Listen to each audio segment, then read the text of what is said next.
시편 50편 16절부터 23절까지. 시편 50편 16절부터 23절까지 한 절씩 교독하도록 하겠습니다. 아길에게는 하나님이 이르시되 너가 어찌하여 내 율례를 전하며 내 언약을 너의 입에 두느냐. 도덕을 본즉 그와 연합하고 간음하는 자들과 동료가 되며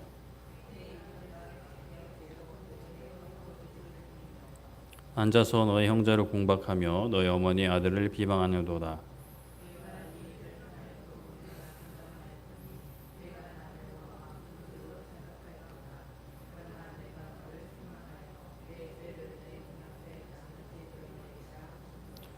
하나님을 잊어버린 너희여 이제 이를 생각하라. 그렇지 아니하면 내가 너희를 찢으리니 건질 자 없으리라. 제사를 드리는 자가 나를 영화롭게 하나니 그의 행위를 옳게 하는 자에게 내가 하나님의 구원을 보이리라. 아멘. 네, 오늘은 알아가는 기쁨이라는 제목으로 말씀 나누고자 합니다. 학생이란 공부를 하는 이제 사람들을 가리킵니다. 그런데 우리 이제 나라 보면은 공부를 좋아하는 학생은 그렇게 많지 않은 것 같습니다. 저도 그랬고요. 많지 않다라는 것은 적지만 그래도 공부를 좋아하는 학생들이 있다라는 사실을 또 전제하기도 하는데 또 진짜 간혹 공부를 좋아하는 친구들이 있어요. 공부를 왜 좋아할까라는 생각을 해봅니다. 그런 친구들이 하는 얘기를 들어보면 그냥 이제 공부 자체가 즐거운 친구들도 있고 성적이 잘 나와서 좋은 결과를 얻는 것을 좋아하는 친구들도 있고 다양합니다. 그 중에는 이제 무엇을 알아간다는 기쁨을 깨달은 친구들이 간혹 있어요. 이렇듯 사람들은 다양한 삶의 영역에서 기쁨을 누릴 수 있지만 그 중에는 좀 특별한 기쁨, 알아가는 기쁨이 있습니다. 다만 이제 학교에서도 많은 것을 알아가지만 사실 학교에서 하는 공부나 또 그 공부로 인해서 치는 시험들은 어떤 알아가는 기쁨을 누릴 틈도 없이 배우는 동시에 외워야 되고 이해하는 그런 것도 없이 그냥 달달달달 이제 외워서 시험을 쳐야 되는 나름대로 어떤 사고력을 키운다고 하지만 그래도 아직까지는 좀 우리나라는 그런 충분한 어떤 사색의 시간들을 잘 주지 않는 것 같아요. 배우는 양이 많아질수록 사색하는 거, 묵상하는 시간은 더 적어지고 무엇을 알아간다기보다는 그저 시험을 위해, 점수를 위해 공부하는 공부 기술자, 그런 시험 기술자로 이제 자라나게 되는 모습들이 이제 조금씩들은 다 있죠. 참 안타까운 일 같은데요. 그러나 그런 학생들도 이제 자신이 정말 좋아하는 것을 알게 되면 그로 인하여 기쁨을 누리게 됩니다. 그게 이제 많은 경우는 게임, 운동, 이런 것들, 여자 아이들은 화장하는 거, 이런 것들을 해서 이제 기쁨을 찾다 보니까 좀 어른들이 볼 때는 크게 좋아할 만한 주제는 아닐 수 있지만 본인은 자신들이 원하는 것을 발견하게 되고 그것에 대해 배우는 것은 좀 힘든 부분이 있어도 그것을 힘들게 여기지 않는 그것의 기쁨을 누리는 그런 모습을 보게 됩니다. 하나님과 관계도 그러해요. 하나님이 누구신지 알게 되면 깨닫게 되면 하나님을 알아가는 기쁨을 누리게 됩니다. 알아도 배워도 누리지 못했던 어떤 그 기쁨이 어느 순간에 하나님을 진짜 진실로 알아가게 되면 정말 그 순간순간이 기쁘게 되는 거죠. 그런데 여기서 또 조심해야 되는 부분이 정말 하나님을 알아가는 게 기쁜 건지 아니면 그저 내가 모르던 미지의 세계를 알아가는 것이 기쁜 것인지는 또 좀 생각을 해봐야 됩니다. 하나님을 알아가는 것이 기쁜 사람은 정말 하나님을 아는 게 기쁜 것이지만 어떤 미지의 세계를 알아가는 기쁨은 굳이 하나님이 아니어도 괜찮아요. 다른 신이어도 괜찮고요. 초자연적인 현상이어도 괜찮습니다. 그러한 마음으로 하나님을 알아가는 것은 내 지적인 욕구를 채우는 것에 지나지 않아요. 특히나 찬양의 말씀을 듣든 이게 너무 새로운 것만 추구한다라고 생각하면 좀 점검해 볼 필요가 있어요. 찬양도 새로운 거, 말씀도 새로운 해석. 물론 새로운 어떤 찬양들, 새로운 해석들은 자극을 주기도 하고 신선함을 주기도 하지만 그러나 너무 거기에만 초점이 맞춰져 있다 보면 이미 저 말씀을 들었는데, 저 내용을 들었는데 저 찬양 너무 많이 했어. 뭐 이런 식으로 접근을 하다 보면 과연 하나님을 알아가는 기쁨에 내가 초점이 맞춰져 있는가를 좀 점검을 해보아야 되는 것이죠. 하나님을 알아가는 것은 하나님과의 관계를 만들어간다라고도 이야기할 수 있을 것 같습니다. 하나님에 대한 지식도 배우지만 하나님과 동행하면서 함께할 시간이 이렇게 막 쌓여가는 거예요. 신앙생활에서 이 초점이 잡히지 않으면 아무리 신앙생활을 많이 하고 열심히 해도 복을 누리거나 기쁨을 누릴 수가 없습니다. 그리고 엄밀히 말하면 하나님을 아는 것 같으면서도 사실 모르는 상태가 되는, 또는 그릇되게 알아가는 죄에 빠질 수가 있는 거죠.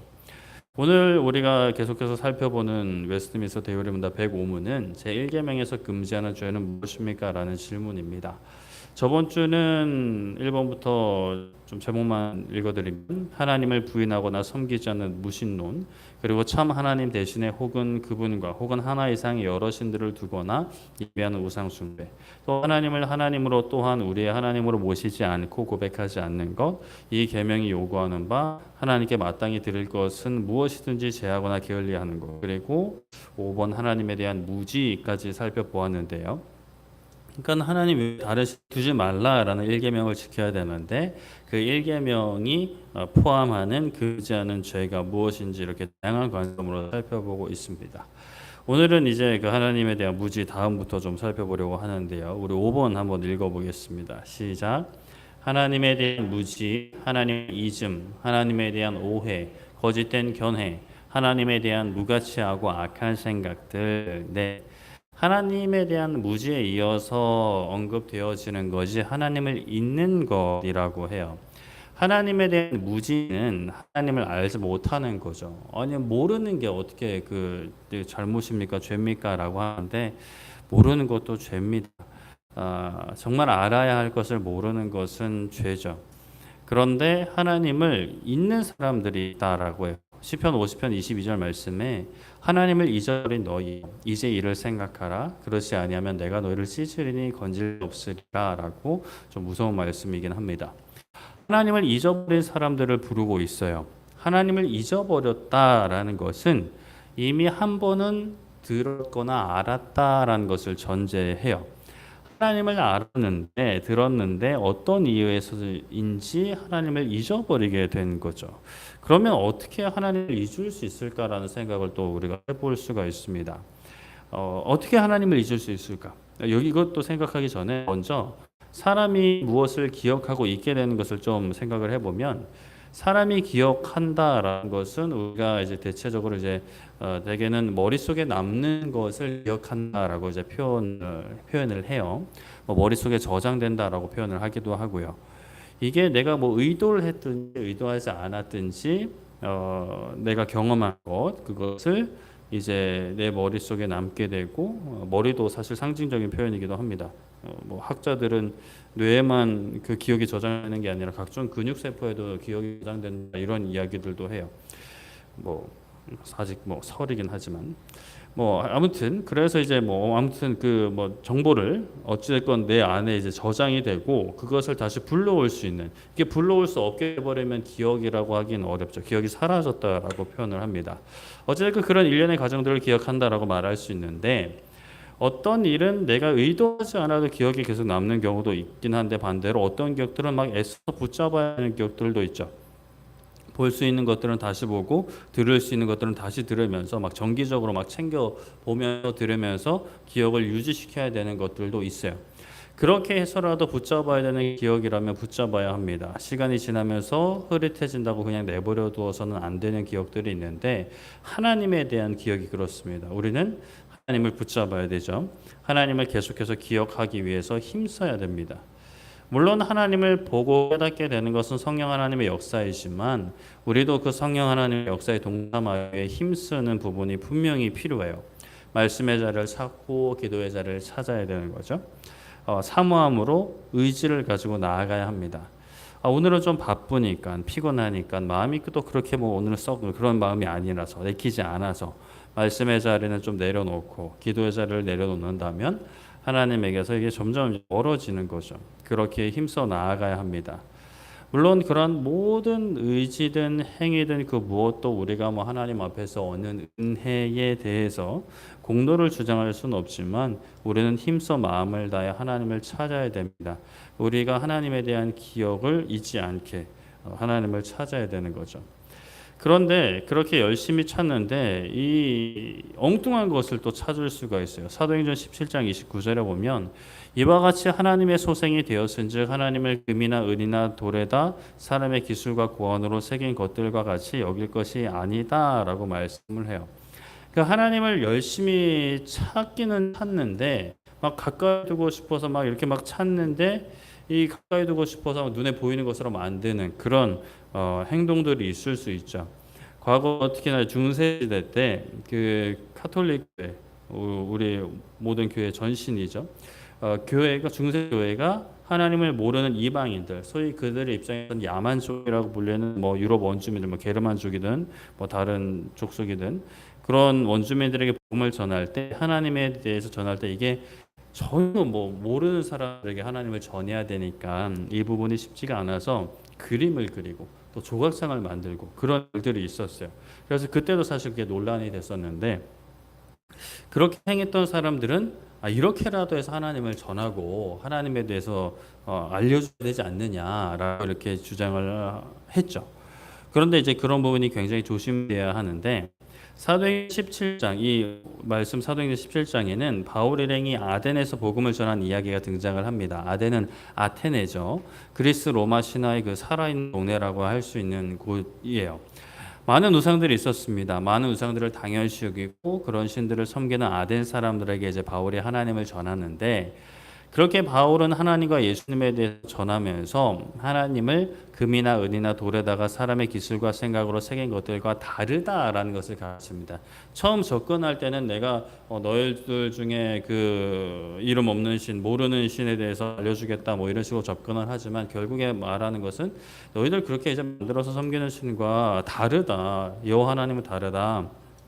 너희들이 만든 신은 눈이 있어도 보지 못하고 귀가 있어도 듣지 못하는 우상들이지만 우리의 모든 삶과 마음을 살피시고 우리의 모든 기도를 들으시는 이제 하나님을 이제 전한 것인데 우리가 이제 오늘날 살아가면서 하나님을 이 세상에서 존재하는 뭐 내 조력자, 나를 도와주는 분, 나에게 필요가 되는 존재 정도로만 생각하는 것도 참 곤란한 부분이에요.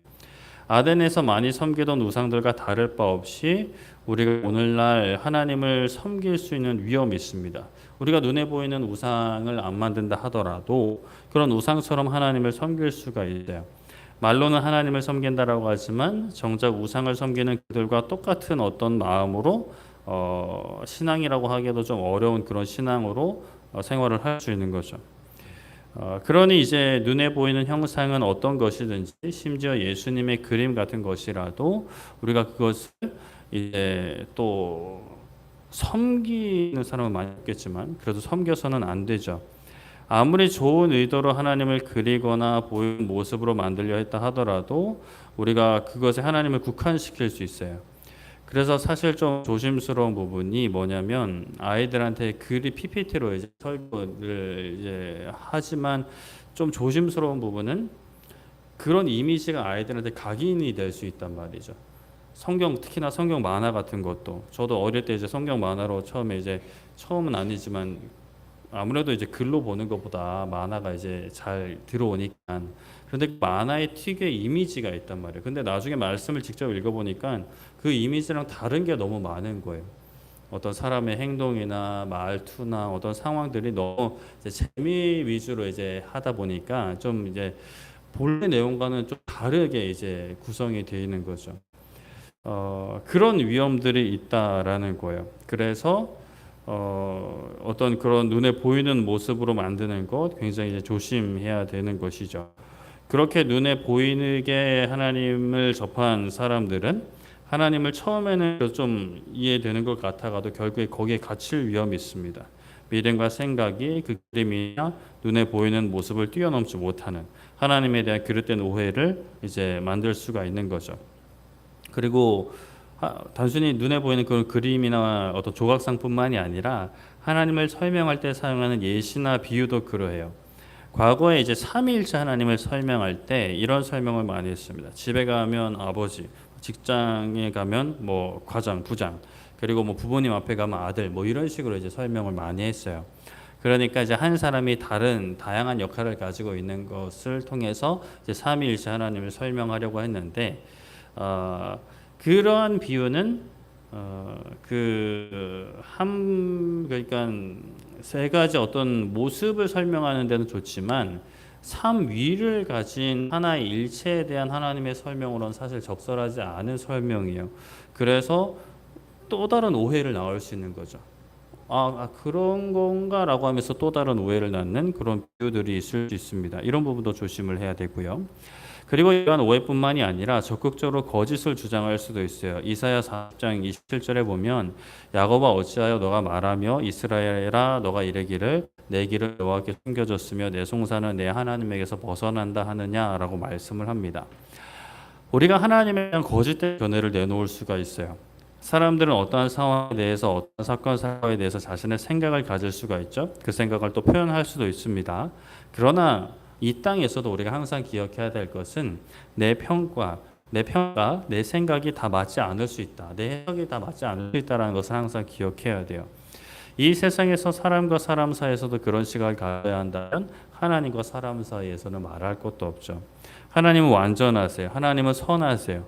우리의 지혜와 지식과 하나님의 그것은 비교할 수가 없죠. 그런데 우리는 우리의 경험과 지식으로 모든 것을 판단하려 합니다. 나에게 주어지는 현 상황들, 그리고 뭐 우리나라가 돌아가는 것들, 세계가 돌아가는 것들을 보여지는 것만 보고 내 경험과 지식으로 판단하려고 해요. 그래서 그것도 사실 좀 위험한데 거기에다가 아니 하나님이 어떻게 이럴 수가 있나? 하나님이 사랑이라고 하시면서 선하다고 하시면서 어떻게 이런 상황을 그냥 두실 수 있나라는 그런 마음도 사실 굉장히 위험한 생각인 거죠. 특히나 이제 그런 모습들은 출애굽한 이스라엘 백성들이 참 여실히 보여주었는데 상황이 힘들어지자 하나님이 우리를 여기서 죽이려고 애굽에서 불러내었다라는 말이 입 밖으로 나왔어요. 사실 그 상황이 좀 어려운 상황이긴 했습니다. 죽을 수 있는 상황이긴 했어요. 광야에서 마실 물이 떨어지고 또 그러다 보니까 많은 사람들이 목말라 죽을 수 있는 그런 상황이기는 했어요.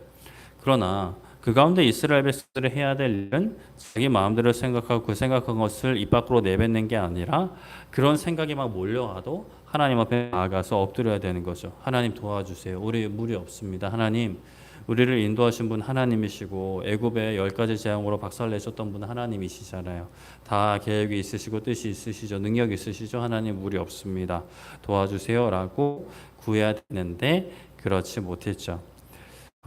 오늘날 우리가 마주하는 고난과 역경 가운데에서 우리가 너무나 당연하게 당연하게 여겨지는 걱정과 근심과 두려움들, 하나님을 알지 못하는 사람들이 하는 그러한 생각들, 우리에게도 밀려온단 말이죠. 우리에게도 그게 막 엄습하듯이 막 우리를 덮칠 때가 있어요.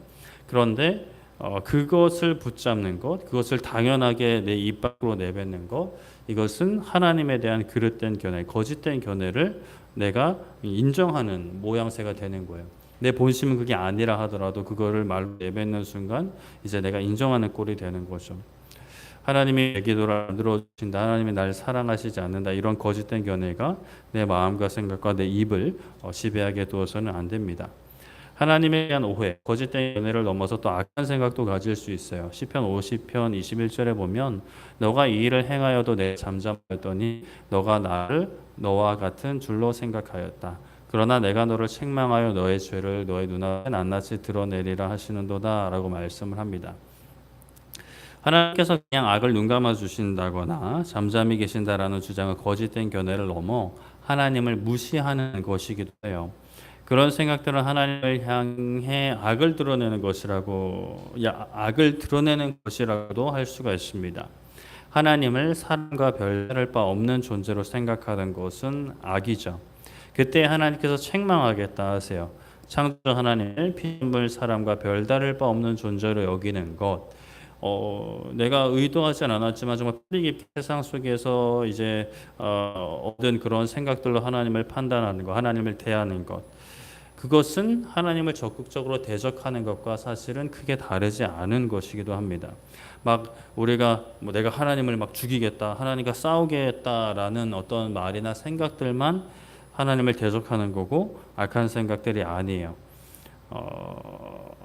입술로나 생각으로나 하나님을 깎아내리는 것, 모함하는 것, 하나님과 그리스도인을 이간질하는 것 모두 하나님 앞에 하나님을 대적하는 것이 되는 거죠. 이러한 것들은 참 우리가 매우 조심해야 됩니다. 의도하지 않았다 하더라도 어느샌가 내가 하나님을 대적하는 편에 서 있을 수 있기 때문이죠. 그런데 우리가 이제 하나님을 바르게 알아가야 함에 있어서 서론에서 언급한 것처럼 불순한, 거룩하지 못한 목적으로 하나님을 알아가고자 할 수 있는데 우리 6번 한번 읽어보겠습니다. 시작. 하나님의 비밀들을 불순한 호기심으로 캐내려는 것. 네. 하나님의 비밀들, 하나님의 속성을 하나님을 사모함이 아니라 불순한 호기심, 그저 내 지적 욕구를 채우기, 지식적인 욕구를 채우기 위해서 알아갈 수가 있어요. 사람들 성향 중에는 뭐 조금이든 많든 그런 부분들이 있죠. 이제 궁금한 거를 이제 못 참는 성격들이 있어요. 어떻게든 알아내야 하는 거죠. 그런데 우리가 항상 신앙생활하면서 분명히 기억해야 될 것은 하나님께서 우리에게 모든 것을 다 알려주지 않으신다라는 것이에요. 신명기 29장 29절에 감추어진 일은 우리의 하나님 여호와께 속하였거니와 나타난 일은 영원히 우리와 우리 자손에게 속하였나니 이는 우리에게 율법의 모든 말씀을 행하게 하심이니라 라고 말씀을 합니다. 이 말씀에서는 감추어진 일이 있고 나타난 일이 있다라는 것을 그 의미를 담고 있죠. 감추어진 것이 여호와께 속했다라고요. 그러니까 하나님께 감추어진 것이 있는데 나타난 것이 있는데 사실 나타난 것만 지키기에도 사실 인생은 풍성합니다. 그런데 사람들은 이 감추어진 것에 이제 좀 사실 관심이 가는 부분들이 또 있거든요. 호기심이 생기죠. 하나님이 왜 이걸 이제 말씀 안 해주실까? 하나님은 도대체 어떤 생각을 가지고 계실까? 뭐 그런 생각들이 있어요. 어떤 그런 신앙생활을 할 때 호기심이 하나님을 아는 데 있어서 좀 풍성하게 하나님을 더 깊이 알게 되는데 도움을 주는 부분도 있지만 우리가 항상 이제 선을 잘 지켜야 됩니다. 기본적으로 하나님이 드러내 주시지 않은 것은 그냥 내가 사실 알려고 하지 않는 게 가장 바람직해요. 이 또한 하나님이 감추어진 것을 계속 알려 하는 것은 하나님을 대적하는 것이 되기도 하죠. 하나님의 뜻과 반하는 것입니다. 하나님께서 감추신 것은 다 이유가 있어요. 물론 우리가 알려달라고 구할 수는 있겠지만 애초에 구하지 않은 것도 좋고 궁금한 마음의 해소를 훗날 주님 만날 그때로 미루는 지혜도 절제도 인내도 필요합니다. 그리고 여기서도 필요한 것이 바로 믿음인데 하나님께서 세세하게 다 알려주시지 않아도 나를 가장 좋은 길로 인도하신다라는 믿음이에요. 때가 되면 다 드러날 것이니 그때까지 지금 이 순간을 즐기며 하나님을 찾는 겁니다. 사도행전 1장 7절에 이르시되 때와 시기는 아버지께서 자기의 권한에 두셨으니 너희가 알 바 아니요 라고 말씀을 합니다. 특히 예수님께서 다시 오시는 그때는 하나님 예수님도 모른다 하셨고 하나님 아버지께서만 알고 계시죠. 이것을 알려 하면 이상한 결론에 이르게 됩니다. 꼭 뭐 그런 예수님 뭐 언제 온다, 뭐 2025년 8월에 온다, 뭐 이런 이야기들이 항상 이제 이따금씩 있었고 또 사람들은 거기에 미혹이 돼요. 그런 것들을 보면서 많은 사람들은 왜 그런 것에 미혹이 될까라고 하는데 사실 저도 개인적으로 뭐 이렇게 약간 이런 생각이 스쳐 지나가는 건 저도 좀 그런 부분이 있는 것 같긴 합니다. 그러나 이제 그럼 우리는 이제 말씀을 통해 그런 생각들을 이제 물리쳐야 되는 거죠. 하나님께서 알려주시지 않는 것, 감추인 것은 다 하나님의 뜻이 그 감추어진 것에서도 있다라는 것을 우리가 기억을 해야 합니다. 감추어진 것을 알려고 하면 이상한 결론밖에 나오지 않고 그것은 결국에는 하나님을 떠난 지식이 되어버리는 거죠. 세상이 돌아가는 일이든 계시록에서 말씀하는 것든 어떤 의미를 찾아서 막 그것을 정확히 막 해석하려는 정확하게 알려는 시도 자체 조심해야 합니다. 하나님께서 안 알려주시는 것은 있는 그대로 받아들이는 필요가 있죠. 그리고 감사함으로 그때를 기대하며 소망하며 기다리는 겁니다. 우리가 하나님을 몰라서도 안 되지만, 잊어서도 안 되지만 엉뚱한 쪽으로 아는 것도 참 조심해야 됩니다. 그렇다고 뭐 엉뚱하게 아는 것이 두려워서 알지 못해서 안 되지만, 사모하는 마음으로 하나님께 기도하며 하나님을 바르게 알아갈 수 있도록 우리는 항상 구하며 사모함으로 하나님을 찾아야 되죠. 엉뚱한 쪽으로 알게 되면 나도 모르는 사이에 하나님을 대적할 수 있습니다. 물론 성령 하나님의 인도하심을 구하는 이들은 하나님의 인도하심 따라 바르게 가겠지만, 우리는 항상 조심할 필요가 있습니다. 하나님과의 관계에서 나의 지적 욕구를 채우지 않고 하나님을 신뢰하며 경배하기를, 하나님을 찬양하기를 힘쓰는 거죠. 참 그래도 오늘 이 자리에 함께 하신 분들은 하나님을 알기에 힘쓰는 분들인 것 같습니다. 그런데도 불구하고 세상 속에 살다 보면 잠깐이지만 하나님을 잊을 때가 있는 것 같아요. 현실이 너무 막 엄습해 올 때가 있는 거죠. 야, 이거 어떡하지? 막 앞에 산적해 있는 어떤 해결해야 될 숙제들, 문제들을 생각할 때 잠깐이지만 이제 하나님을 잊을 때가 있는 거죠. 그럴 때 아이고, 우리 하나님 생각해야지, 하나님의 어떤 분인지 생각해야지라고 또 기도하며 선포하며 하나님을 찾을 수 있는, 다시 하나님을 찾을 때 하나님께서 주시는 평안함으로 그 문제를 하나하나 직면해 나가고 또 피할 길을 주시면 피해 갈 수 있는 우리 모두 되기를 소망하고 축복합니다. 말씀을 정리하겠습니다. 오늘 105문 계속해서 살펴보았고요. 금지하는 죄, 하나님에 대한 무지에 이어서 하나님을 잊는 것, 그리고 하나님에 대해서 오해를 가지는 것, 거짓된 견해를 가지는 것, 그리고 하나님에 대해서 무가치하고 악한 생각들을 하는 것, 그리고 하나님의 비밀들을 불순한 호기심으로 캐내려는 것, 다 일계명에서 금지하는 죄다라고 살펴보았습니다. 참 뭐 여러 가지 참 조심할 것이 많지만, 그럼에도 불구하고 우리 제목에서도 이야기한 것처럼 하나님을 알아가는 게 기쁨입니다. 하나님을 잊는 것은 그야말로 정말 두려움 속에 갑자기 그냥 걷다가 암전이 되어버린 그런 상황이 된 것이죠. 그런 상황에 뭐 상황을 마주하지 않으면 가장 좋겠지만, 또 그런 상황을 마주하게 된다면 하나님을 잊지 않고 살아가는 것이 얼마나 감사한 것인지 깨닫는 시간이 되기를 바라고, 또 그것을 고백하며 그것으로 또 감사하고, 하나님 감사합니다. 제가 잠깐 하나님을 잊었는데 너무 두려웠어요. 하나님, 걱정이 태산이었습니다. 다시 하나님을 바라봅니다. 의지합니다.